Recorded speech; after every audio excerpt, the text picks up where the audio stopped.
Welcome to the Persecution Report, a podcast dedicated to uncovering the truth behind the crisis in Bangladesh, human rights violations, and historical injustices. I'm Dr. Bidit Dey. We are turning our attention to Bangladesh, a country which is on the brink of a massive political and human rights crisis. The violent overthrowing of the former Prime Minister Sheikh Hasina, the rise of interim government, and resurgence of extremist violence. These all have created pressing questions that need to be asked, that need to be answered, addressed, and that will characterize the future of the country. And today we will be exploring some of those aspects, and I'm very pleased to be accompanied with a panel of experts. We have Mr. Tono Emroj Alam, human rights activist. We have Dr. Anjuman Islam, policy advisor and political analyst. We have Mr. Saifur Rahman from Justice Network Foundation, and we have Shahadnan Uzzaman, Secretary of Bangladesh Student League. So we see that in the last 7-8 months, there has been significant development in Bangladesh, which has severely created unrest, uncertainty, and these all are connected with the violent overthrow of the former Prime Minister Sheikh Hasina. So we see that this political upheaval has got a historical context, and this historical context actually defines what the country is going through at this moment. So I'd like to invite Dr. Islam to comment on this, about how the former Prime Minister Sheikh Hasina's political career and her persona and her personality has given this particular has given Bangladesh the identity, and how she is connected and related with the historical development of Bangladesh. Over to you, Dr. Islam. Thanks. Thank you, Bidit Dey, for having me in your show. So let me start with saying this. Sheikh Hasina, she was born in 1947, that year when that time Bangladesh was with Pakistan. So India and Pakistan got their independence. So her entire life is basically a canvas. That the history of Bangladesh was written in that canvas. And Sheikh Hasina's lineage is deeply tied to Bangladesh's independence as well, as the daughter of the father of the nation, Sheikh Mujibur Rahman. She herself also was involved in student politics since her early life. She was an active student leader as well. And later, during her tenures as prime ministers, she carried her father's legacy to build a progressive and secular Bangladesh.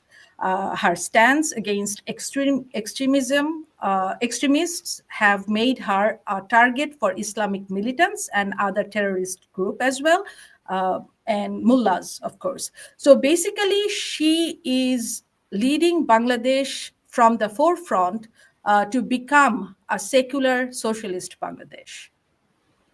Thank you very much, Dr. Islam. That's quite comprehensive and quite informative and insightful response. So we understand that the crisis that Bangladesh is going through for the last 54 years since its independence is rooted in the way the country would be defined on the basis of its 1971 foundational principles. May I invite Mr. Alam to reflect on that, how this divide has actually defined the political journey of the country over the years. Thanks. Since 1947, Bangladesh is going through, Bengali people are going through an identical crisis. That we know before 1947, there was a proposal that Bangladesh is going to be a secular country. The proposal, it was not discussed very much, but the proposal was there would be 3 countries in the Indian subcontinent. For the majority people, it is going to be India. The Muslim majority people, it would be Pakistan. And for the Bengali people, a secular state where religion would not play any role in formation of the country. a secular state named Bangladesh for Bengali people. Since 1947, when Bangladesh became a part of Pakistan, the East Pakistan, Bangladesh have been struggling because of injustice, fairness, and we have been fighting. In this fight, Sheikh Hasina's father, our father of the nation, Bangabandhu Sheikh Mujibur Rahman, was the leader. Bangabandhu Sheikh Mujibur Rahman forged the idea of Bangladesh based on secularism, but we all know that there always have been communal forces. Like any other societies, Bengali society is no exception. And this fight between secularism and communalism existed in Bangladesh since 1947. In 1971, when we had our great liberation struggle, we have seen these communal forces collaborating with the Pakistani forces. These forces we have seen collaborating to rape our women, to murder our brothers, to murder our people. They torched and vandalized our cultural sites, cultural heritage, our houses. This struggle continues in Bangladesh. This division. Fortunately, in Bangladesh, these communal people are no more than 8 to 10%. Most of the Bangladeshi people are secular people. And now there's the existential question. That is, whether Bangladesh to remain secular. If Bangladesh to remain secular, what is the symbol of secularism to Bangladesh? Bangabandhu Sheikh and later daughter, our former prime minister, or many of us who say prime minister, Sheikh Hasina, the president of Bangladesh Awami League. I would like to ask Mishubhai to put the slide here about how I see Sheikh Hasina. I see Sheikh Hasina from a statement made by Justice Rajinder Sachar. In his groundbreaking Sachar report, Justice Sachar, former Chief Justice of the Delhi High Court and one of the finest legal brain Indian subcontinent have ever seen, wrote, in any country, the faith and confidence of minorities in the function of the state in an impartial manner is an acid test of its being a just state. Now I am going to a despicable statement made by Dr. Muhammad Yunus, the leader of the current interim government. Justice Dr. Muhammad Yunus, to justify the torture of minorities in Bangladesh, stated these people, these minority people, Hindus, Buddhists, the tribal people, they are tortured because they are supporters of Bangladesh Awami League, because they are supporters of Sheikh Hasina. That's why they're persecuted. That's why they're tortured. That statement justifies what Sheikh Hasina is. Sheikh Hasina is a beacon of hope for people who are vulnerable. These people, the minorities, believe that because Sheikh Hasina is there, Bangladesh is their country. They know that Sheikh Hasina is the voice for them. We have seen in 1971 rape of our women, of our girl children. In all societies in the world, there are very despicable people, pedophiles. Bangladesh is no exception. We have seen, like other countries, one or two cases of pedophilia, or sometimes rape and then murder of girl children.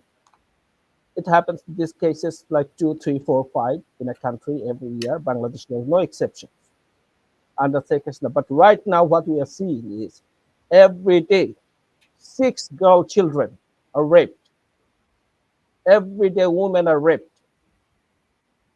This didn't happen under Sheikh Hasina because those perpetrators, those heinous people knew there is someone to protect the vulnerables in Bangladesh. and that person is Sheikh Hasina.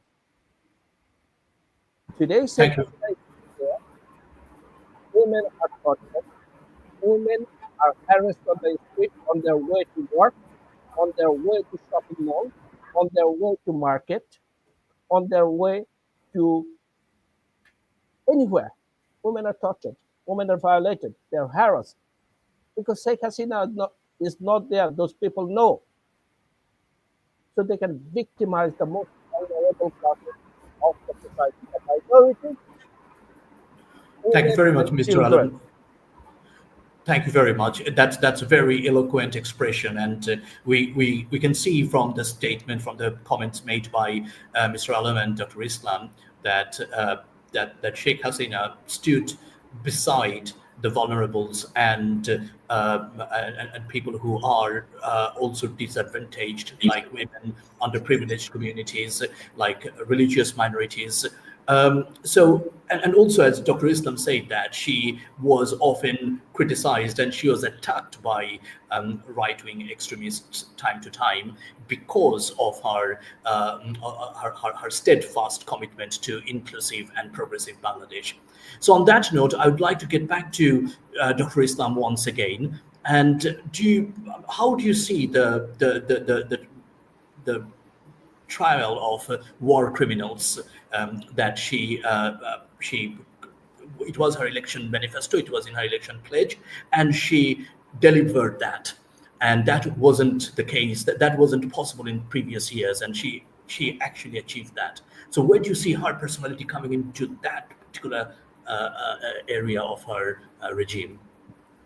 Yes, thank you.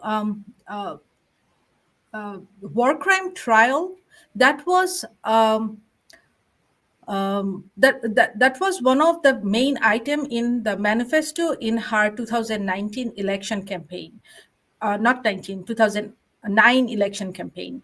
So being said that, and also as I mentioned earlier, that she carried the legacy of her father, Bangabandhu Sheikh Mujibur Rahman, and so in 1971, when we had our war of independence, during that time, the anti-liberation group, they actually caused several types of war crimes, including hundreds and thousands of rapes, specifically on Hindu minority women, and also Awami League supporters. They killed unarmed Awami League supporters, tortured, then they arsoned villages after villages.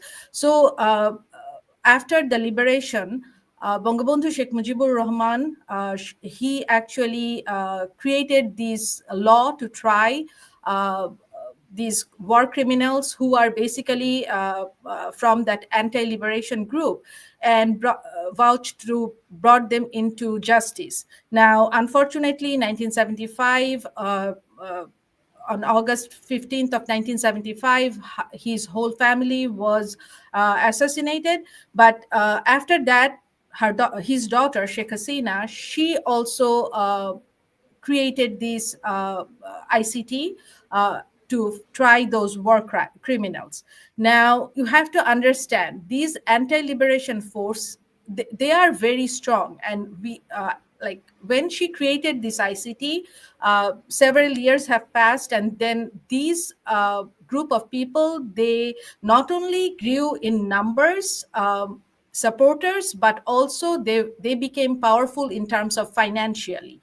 So it was a very big challenge for her, but she kept her word, and she continued this justice, to bring them under justice. And actually, she executed the ICT Act to try them. Thank you very much, Dr. Islam. And so far, we also get an impression that because she was a very decisive leader, her decisive leadership made Bangladesh a safe place for many, for all, and an inclusive, progressive Bangladesh, which had tremendous economic development in the last 16 years. And that stability and safety, it wasn't achieved overnight. We know in 2004-5 there was a surge of Islamist militant who also tried to destabilize the country during Sheikh Hasina's tenure, but she was very, very decisive in tackling those militants. And now that she has departed, since her departure, we can see that there is a vacuum in leadership. The current leadership is completely unable to tackle these Islamist militants. And some cases, we also can see that there are tacit indication that the government missionaries, including some student leaders, they pander to such political parties, right-wing political parties, and band outfits. So we can see that the departure of Sheikh Hasina, in a way, is has not delivered the good to Bangladesh. Rather, Bangladesh has become an unsafe place. Now, that leads us to the question that why it all happened. May I request Mr. Rahman to reflect upon the incidents that led to the August movement? Mr. Rahman, could you please enlighten us, shed some light on how this particular movement transpired and how it reached the level that we saw on August the 5th? Hello, everyone. Thank you. I'm really so excited to be here today. First of all, a big thank to Mr. Dey for having me on the podcast. And it's truly an honor to be the part of this conversation. I will, in short, I will tell you the background of it, why it has happened, and then I will come to the incidents. In 2018, following a widespread student protest, the government of Bangladesh decided to abolish the positive affirmation system that reserved 56% of government jobs for certain groups of people, including women, indigenous communities, and Liberation War veterans' descendants. However, in June 2024, the High Court reinstated this system, sparkling protests from students who argued it was discriminatory. Now, let's see how it has evolved in just a few weeks. On July 2nd, protests erupt in Dhaka, with students demanding the complete abolition of this positive or affirmative system. As protests intensified, these so-called student leaders organized sit-ins, blocking key intersections and highways, leading to major disruptions.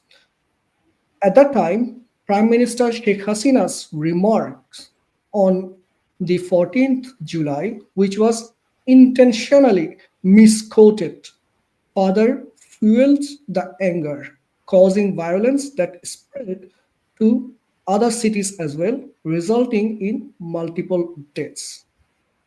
What we have seen, despite the government's effort to contain the unrest, including imposing curfews and deploying the army, protest actually escalated. On July 21st, the Supreme Court ruled to abolish most of the reservations, leaving 93% of the positions open for general applicants.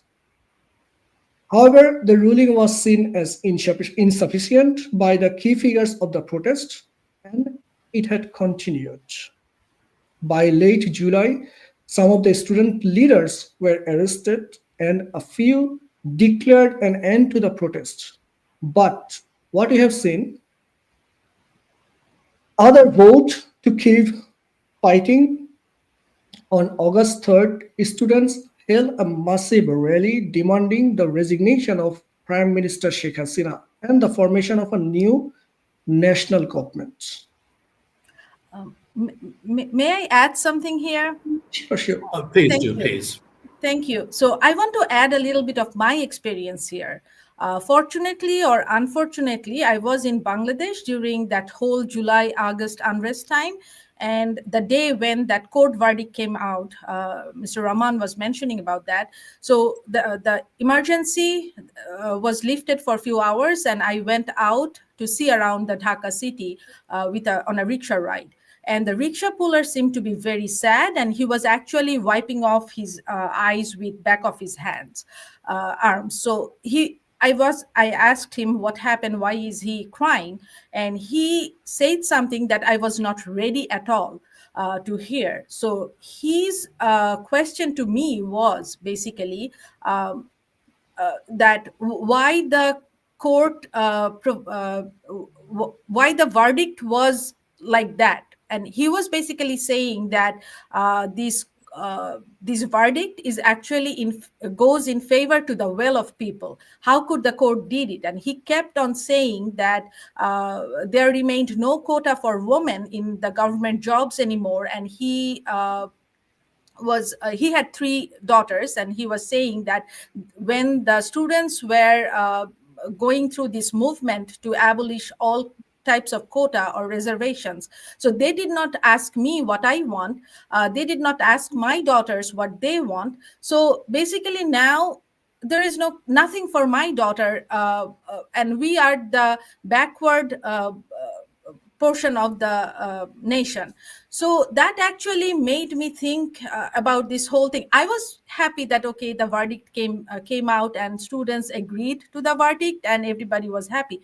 But this rickshaw puller's story actually made me think and made me very sad.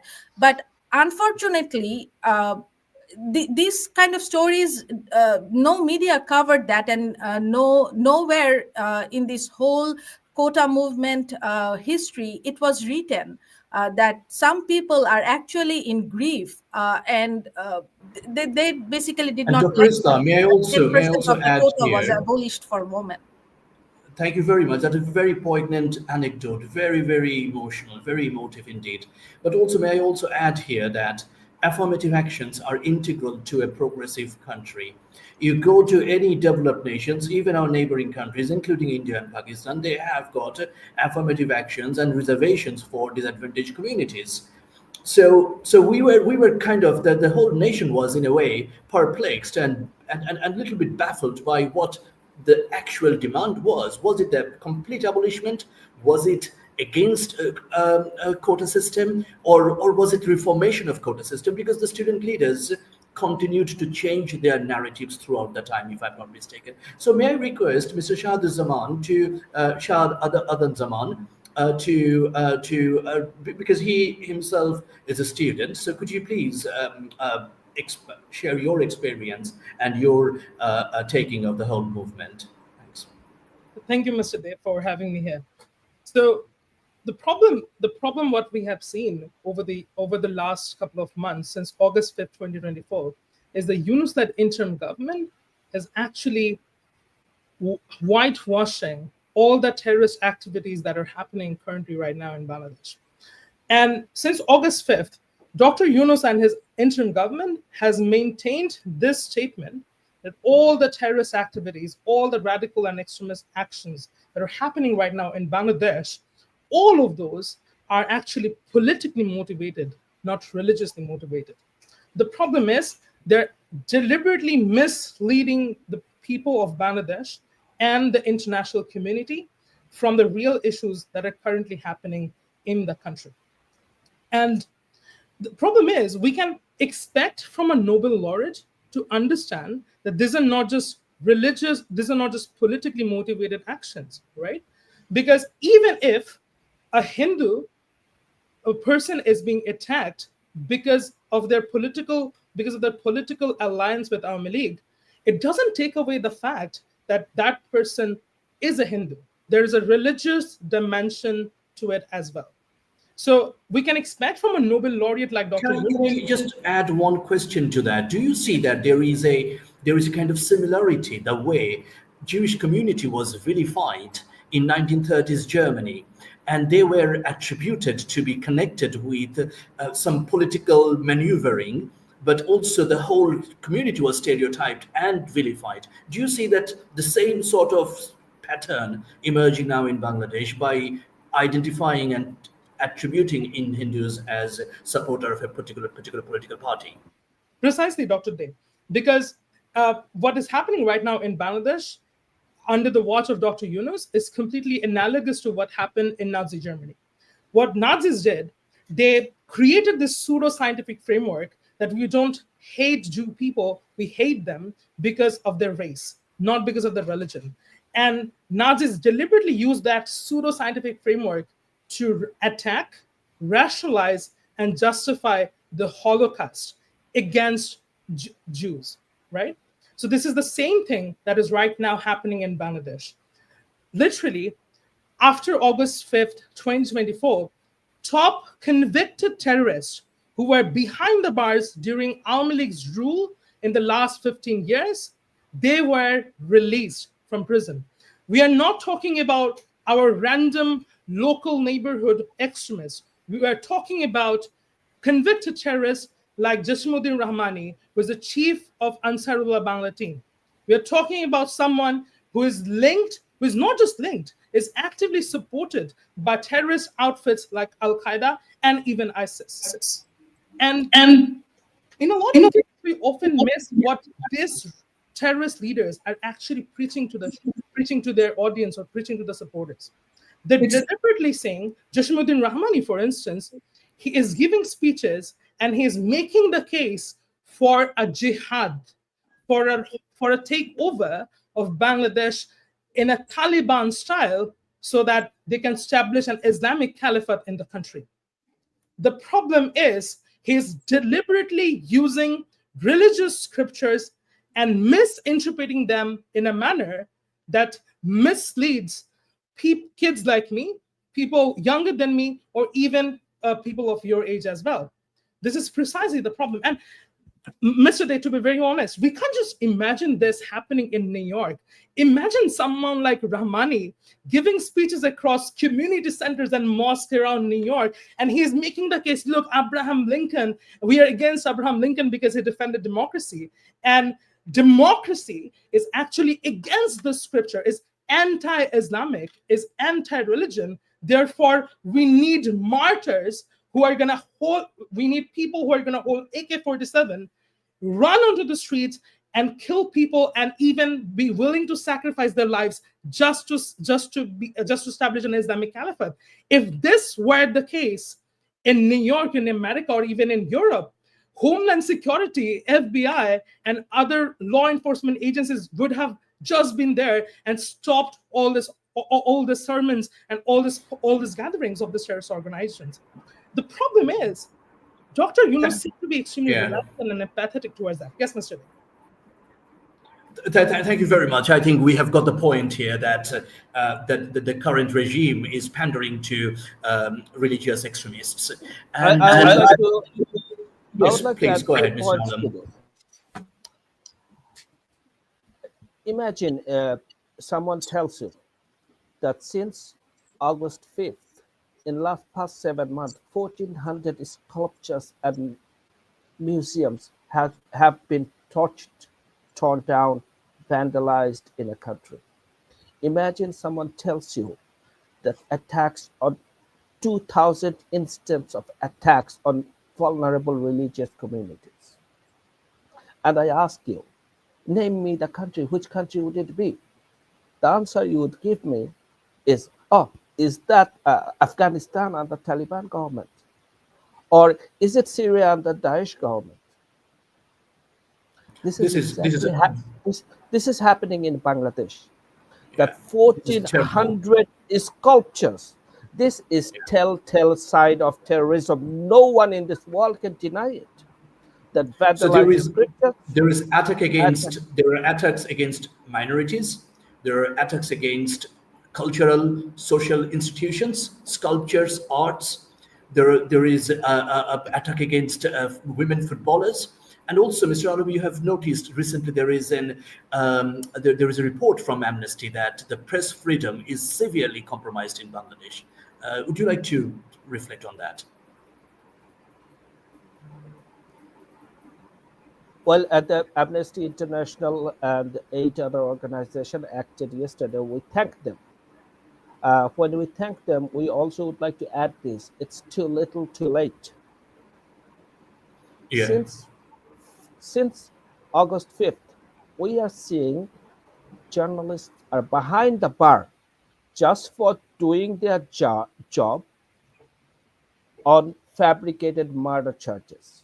Like anyone, whoever wants to, put a murder charge against a journalist, they can do a murder charge, and the government will arrest them. Okay, just right now, okay, 2 or 3 journalists are behind the bar, like serious journalists, and they're tagging them as Awami League supporters. Being an Awami League supporter is not wrong. Also, in journalism, you cannot say that in journalism, what you have to do right is your fact is right, but you can have a political perception. We see it. We see it in the Western world. We see it. We see it in the United States. Fox News supporting the Republican side, CNN, MSNBC supporting the Democrats. What's wrong with that? A journalist or a news entity can have its political perceptions. What matters is they are not spreading disinformation. And even if they do something really wrong, what they could do is, okay, there is a case. A journalist going behind the bar for this long in murder charges, any case against a journalist or related to free speech, it is bailable. That's the law in Bangladesh. Bangladesh was a country Can I, where can I, rule of law can I add was something here? upheld. Yes, Can I add Mr. Rahman, please go ahead. It's not only the partisan people. What we have seen after 5th of August, all the news representatives from all the cities in Bangladesh, all 16 districts of Bangladesh, were being terminated by just sending a WhatsApp message to everyone. So just by sending a message, they have terminated all the news representative from all different cities. So that is a very, very alarming thing how this can happen.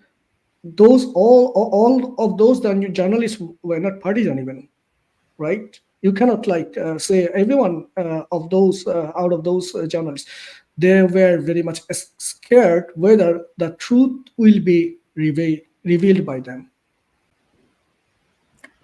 Yes, The I want just to summarize the whole thing, that it is now pretty much evident that this fall of Sheikh Hasina's government or Awami League government was not because of this so-called student uprising or anything. It was not just another mass uprising that led to fall of a government.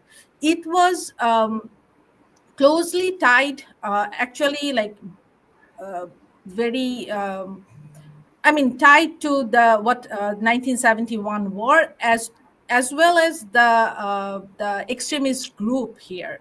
That's the key point. I don't know whether we actually touched that Yeah. in particular, but we have to focus on that fact that now behind this Dr. Yunus's interim government, the government is run by those extremist elements in that society. So, if I may add with Dr. Islam, I think there is a deep state right now in Bangladesh which is operated and controlled by terrorists and radicals. And if I may add to Mr. Rahman as well, it's not just about journalists and how journalists are being assassinated through WhatsApp. It's also, we can also see the same thing happening with the book fair attack, with any other attack right now in Bangladesh, how social media, how Facebook, WhatsApp, and other social media platforms are being actively used. More importantly, it's not just digital presence, but also in offline. What they're doing is they're using mics of local mosques, announcing the attacks on different establishments, on Sufi shrines, on temples beforehand.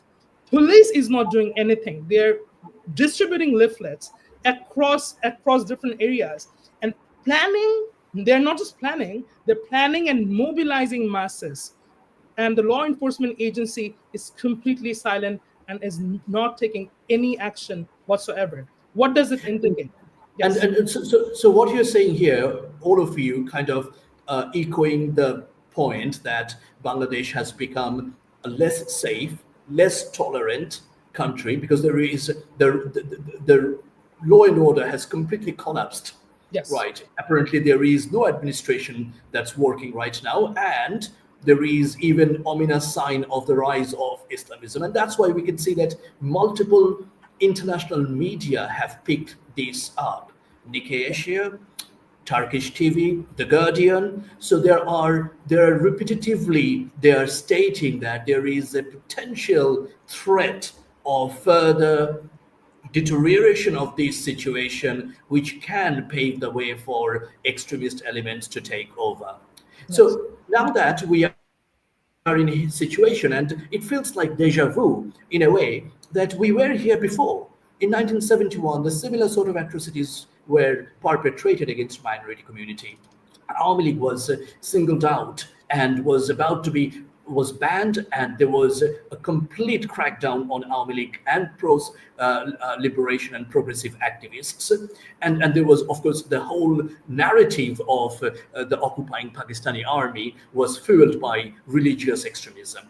So, and that led to millions of people being massacred, rape, arson, which you already have mentioned. And Sheikh Hasina's government actually brought those perpetrators to justice, which was a long-standing demand of the nation for 40 years. Now, Mr. Alam, would you like to take us through that process and also what you can see that current government doing in terms of justice?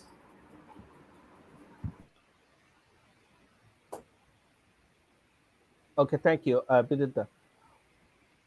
There's one point that is pushed over and over again by Yunus media machinery and the propaganda machinery, that Awami League government was overthrown by the people.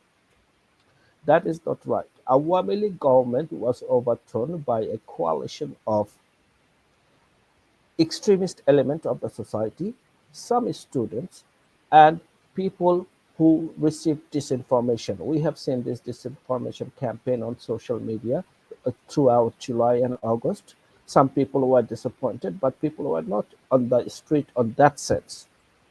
We have now in Bangladesh the religious fundamentalist student force, Jamaat-e-Islami's student wing, Islamic Chhatra Shibir, and their activists are claiming how they were at the forefront of this movement.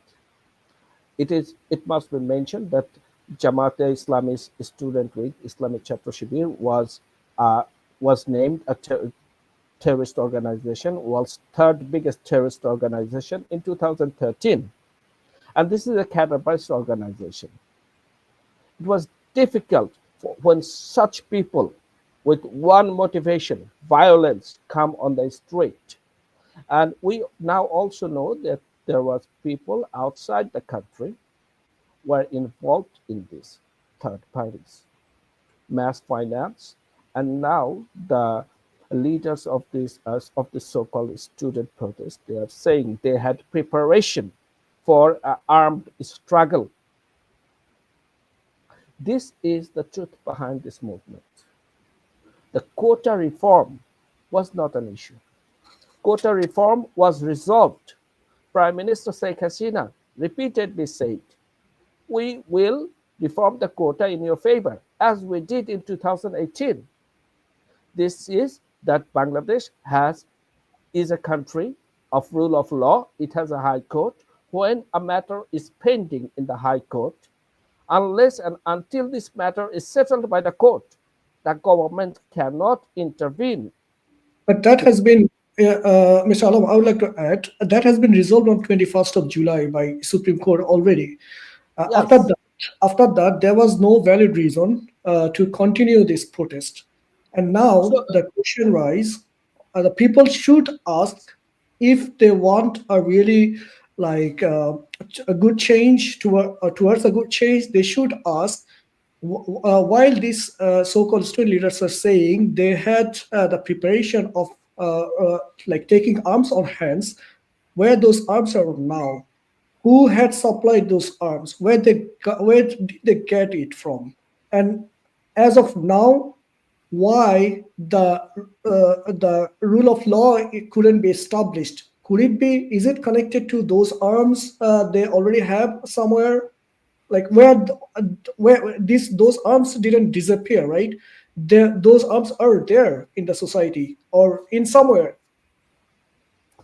Yeah, I Also mean, when they says when they says that Sheikh Hasina's government was overthrown by people, we have a very simple response to this, and that response is bring on a free and fair election. What are you afraid of?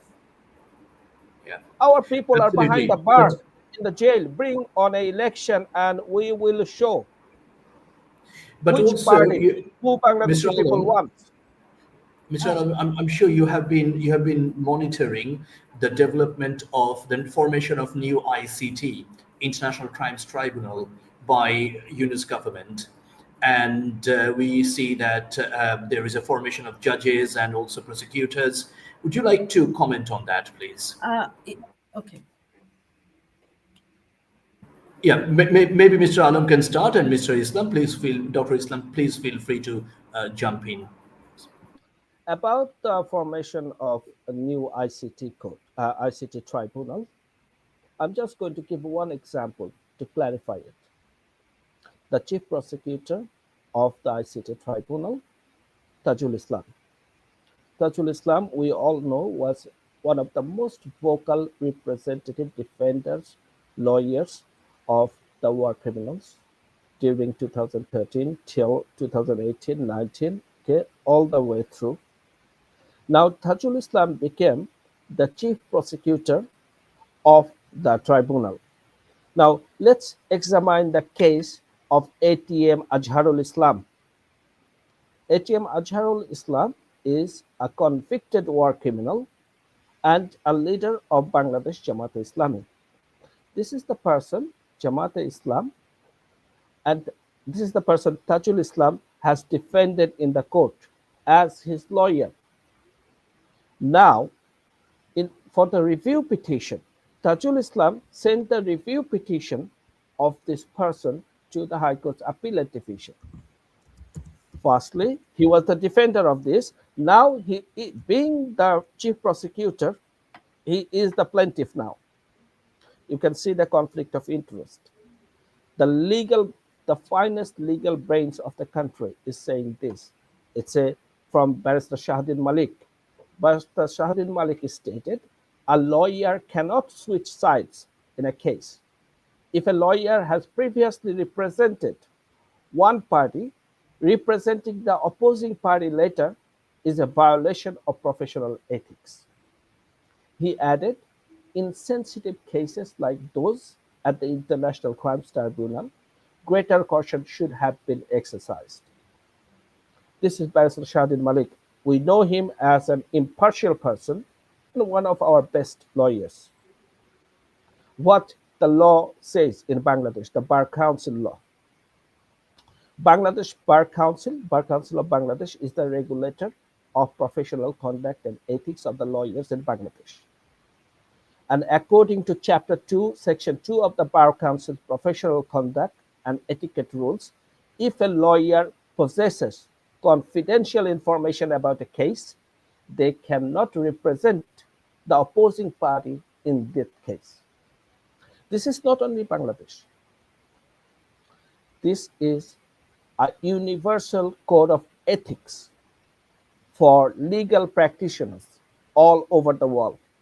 Wherever there is rule of law, this ethic is upheld. And without ethics, without morality, rule of law means nothing. Rule of law without ethics doesn't exist.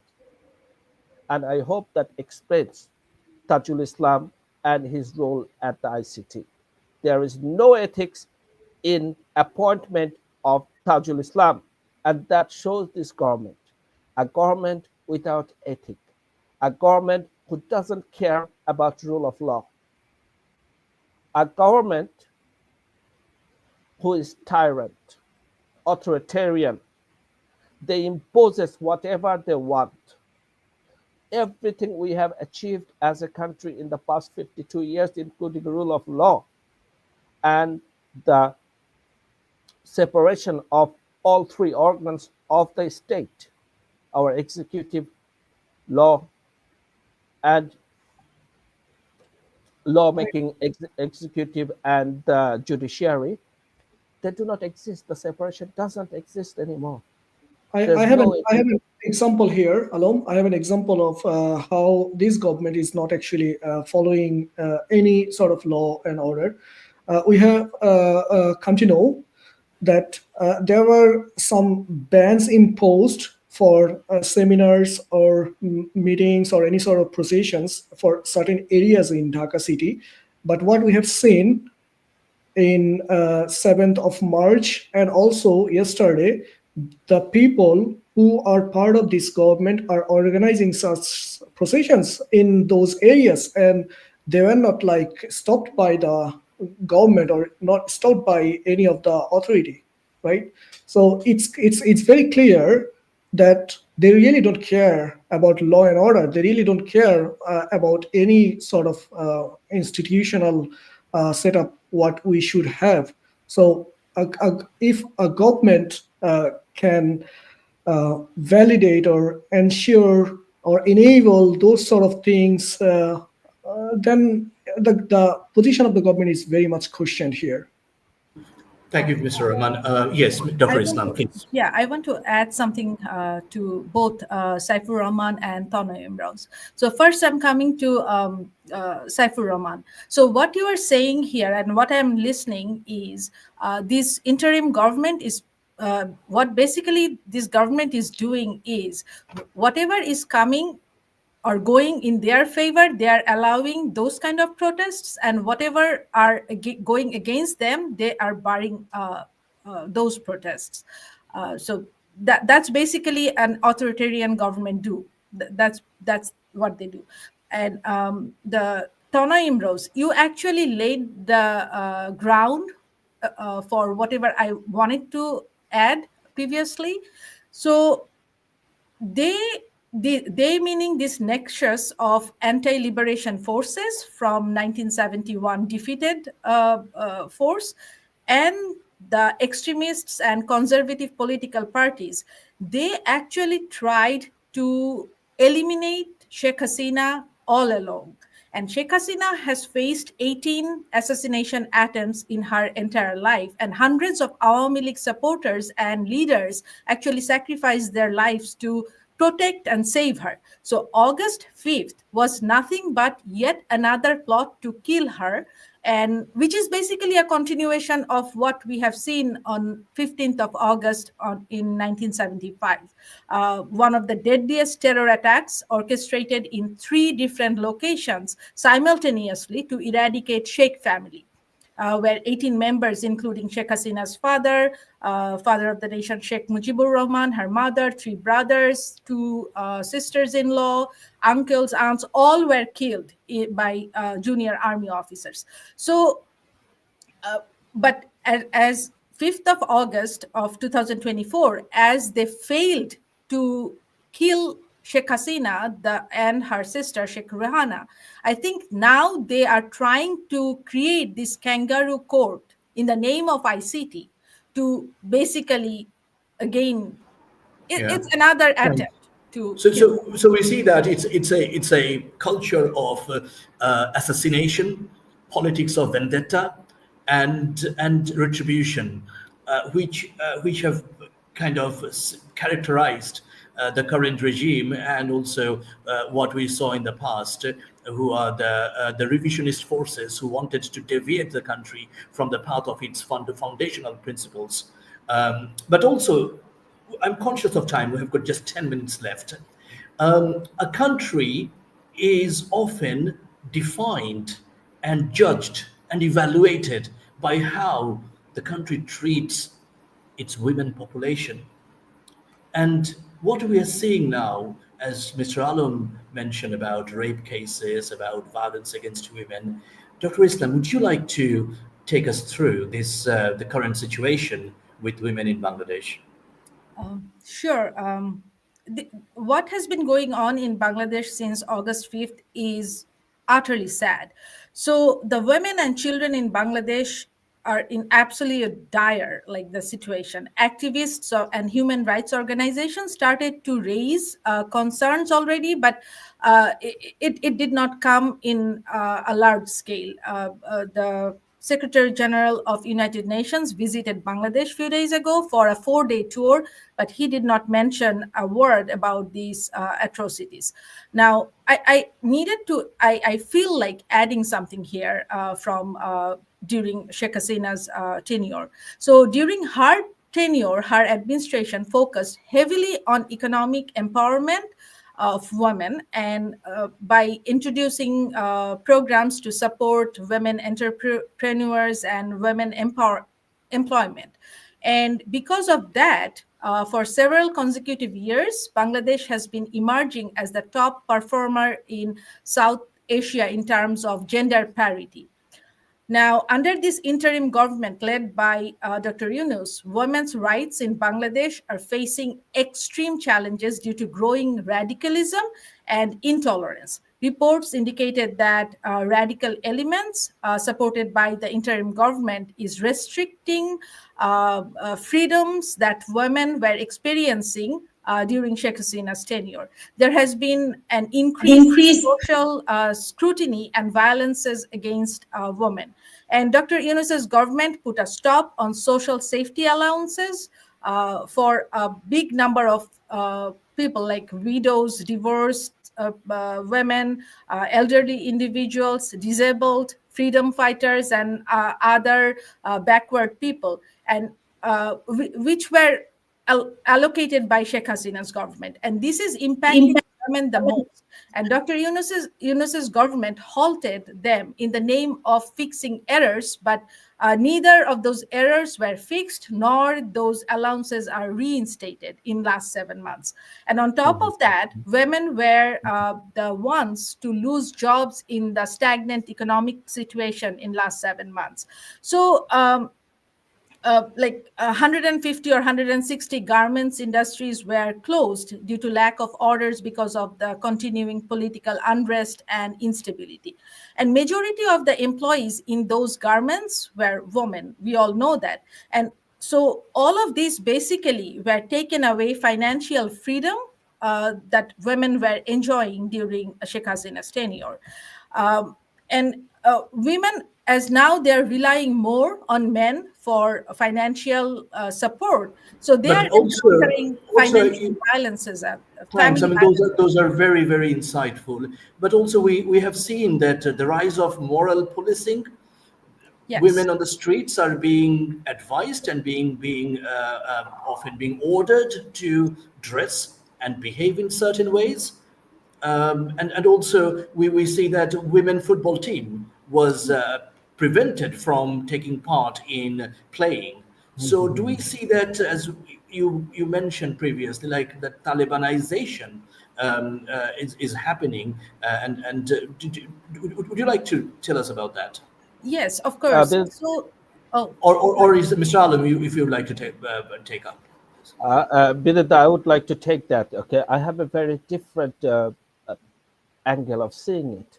As I mentioned earlier, that in advancement of women is progressiveness.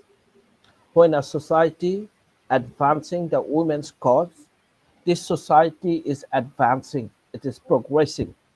And in the context of Bangladesh, Sheikh Hasina symbolizes this advancement, this progressiveness.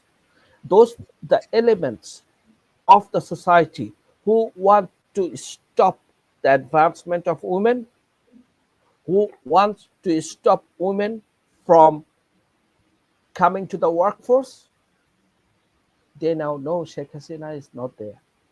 So women now in Bangladesh, when they go to play football, during Sheikh Hasina's tenure, we built the best football team of women in South Asia. In Asian level, we are one of the best. We were dreaming that within 10, 15 years, first time Bangladesh will play in the FIFA global event, which is FIFA World Cup. That was the plan for the women. This is a symbolization. This is symbol of the plan. What Sheikh Hasina did for women didn't begin today. It began in 1996 when she first came to power.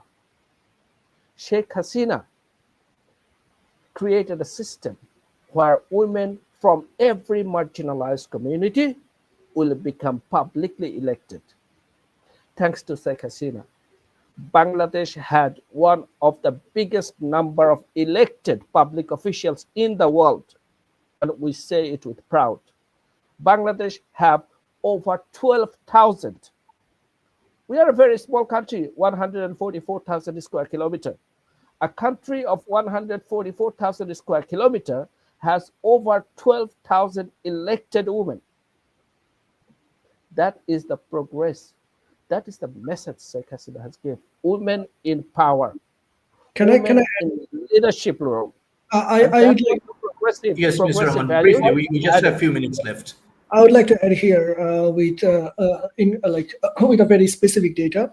We know houses were given to 1.3 million people for homeless people, and those houses, the ownership of those houses were given to the women member of those family to ensure the safety and security of the women.